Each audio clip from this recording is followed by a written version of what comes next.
Welcome to city talkies. City talkies திரை விமர்சனத்தில் இன்னைக்கு என்ன படம் பார்க்க போகிறோன்னா விசாரணை.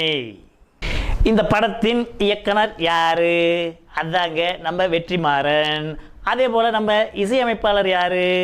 நல்ல மியூசிக் போட்டு நல்ல பாடல் கொடுத்துருக்கோம் நம்ம ஜிவி பிரகாஷ் தான்.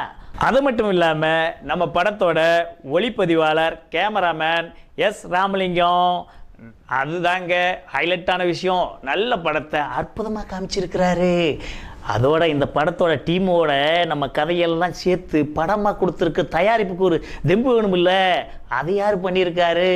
நம்ம இளம் நடிகர் தனுஷ் தாங்க. சரிங்க, இப்போ நீங்கள் டைரக்டர் முதல் தயாரிப்பாளரையும் சொல்லிட்டீங்க, நடிகர் யாருன்னு சொல்லலையே.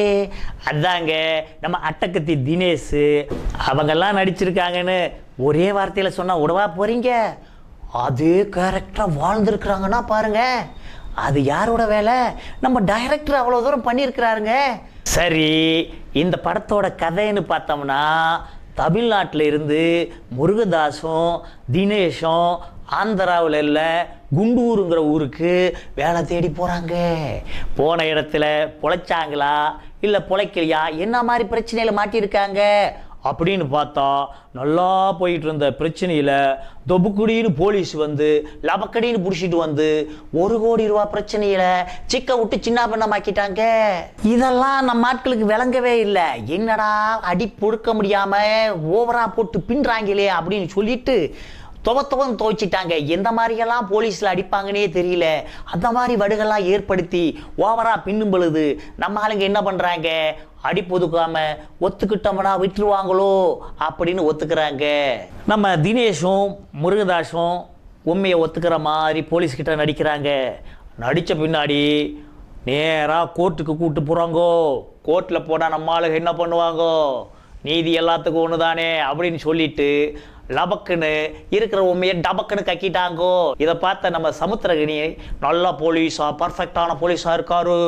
சரி, நம்மால் பயலுள்ள ஆச்சே, தமிழ்நாட்டுக்காரங்க தப்பிக்க விடுவோம் அப்படின்னு சொல்லி அவர் மூலியமாக அங்கேருந்து தமிழ்நாட்டுக்கு தப்பிச்சு வராங்கோ. தமிழ்நாட்டில் வந்து என்ன நடக்குதுங்கிறது பார்த்தா, ஆமை வாயிலிருந்து தப்பிச்சு முதல வாயில் மாட்டின கதையா தமிழ்நாடு போலீஸ்கிட்ட லாபக்கடின்னு மாட்டிக்கிட்டாங்கோ. தமிழ்நாடு போலீஸாரிடம் மாட்டினவங்க என்ன பாடுபட போகிறாங்க, என்ன ஆனாங்க அப்படிங்கிற பளீர் உண்மையோட நெஞ்ச படபடக்க வைக்கிறது தான் விசாரணை. இப்படிப்பட்ட விசாரணையில் மேலும் நம்ம ஹீரோ என்ன பண்ணுறாரு? எவ்வளவுதான் அடித்து துன்புறுத்தினாலும் கசக்கி புழிஞ்சாலும் உண்மையை தான் பேசுவேன்னு சொல்லி உண்மையை நிலைநாட்டிட்டார் இல்லை? அதான் தினேஷுக்கு ஒரு சபாசு. தினேஷுக்கு மட்டும் இல்லைங்க, அவரோட சேர்ந்த 4 நண்பர்கள் இருக்காங்கல்ல, முருகதாஸ் உள்ளிட்ட 4 கேரக்டருமே ரொம்ப சூப்பராக பண்ணியிருக்காங்க. அவங்க எல்லாருமே பேஸ்ன்னு சொல்லலாம். என்னதான் நடந்திருந்தாலும் அவங்களுக்கு நடக்க போகிற பிரச்சனையோ கொடூரமானதாக தானே விளங்கியிருக்குது. என்னங்க எப்படி இருந்தாலும் நல்லவங்க கொஞ்ச நாள் தானே. அதுவும் நம்ம ஊர் போலீஸ்னா சொல்லிக்க வேணாமா, நல்ல போலீஸ்ன்னு காமிச்சிருக்கிறாரு. அப்படி வந்தவர் தாங்க நம்ம படத்தில் சமுத்திரகனி. நல்லாவே பண்ணிட்டு சில பல சீனுக்கு வந்தாலுமே நச்சுன்னு சூப்பராக வந்துட்டு போயிருக்காரு. அவர் இடத்த நிரப்ப அவரால் மட்டும்தானே முடியும். அடுத்ததாக பார்த்தீங்கன்னா நம்ம படத்தோட ஹீரோயினி அவங்க தான் கயல் ஆனந்தி. கயல் ஆனந்தி அப்படின்னு பார்த்தீங்கன்னா கொஞ்ச நேரம் அப்படி பட்டாம்பூச்சி மாதிரி வந்தாலும் அப்படி நச்சுன்னு ஒரு டச் கொடுத்து போயிருக்காங்க பாருங்க. அட்டகாசத்திலே அருமை. அதுதான் நினைச்சா ஆட்சி மாற்றத்தை கொண்டு வருது. மக்களாகவும் அதே போல் அரசியல்வாதியாகவும் இருந்த இடத்துல இன்னைக்கு ஆடிட்டர் நிற்கிறாரு. அவர் என்ன அப்படின்னு பார்த்தீங்கன்னா, அந்த கேரக்டர் தான் நம்ம கிஷோர் கேரக்டரு. அற்புதமாக பண்ணியிருக்காருல்ல.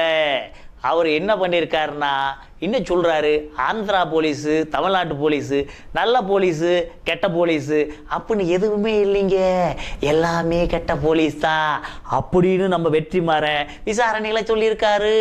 நான் சொல்லலிங்கோ. அப்படி பார்த்தீங்கன்னா நாம் சாதாரணமாக கடந்து செல்லும் சிவப்பு நிற கட்டிடம் அப்பாவிகளின் பலிபீடங்க. இப்படிப்பட்ட கசப்பான உண்மையை துணிச்சலாகவும் நேர்மையாகவும் சொல்லியிருக்கிறது யாரு? நம்ம வெற்றிமாறன் தானே. அதனால தான் வெற்றி டைரக்ஷனில் முதல் இடத்தை பிடிச்சிருக்கிறாரு.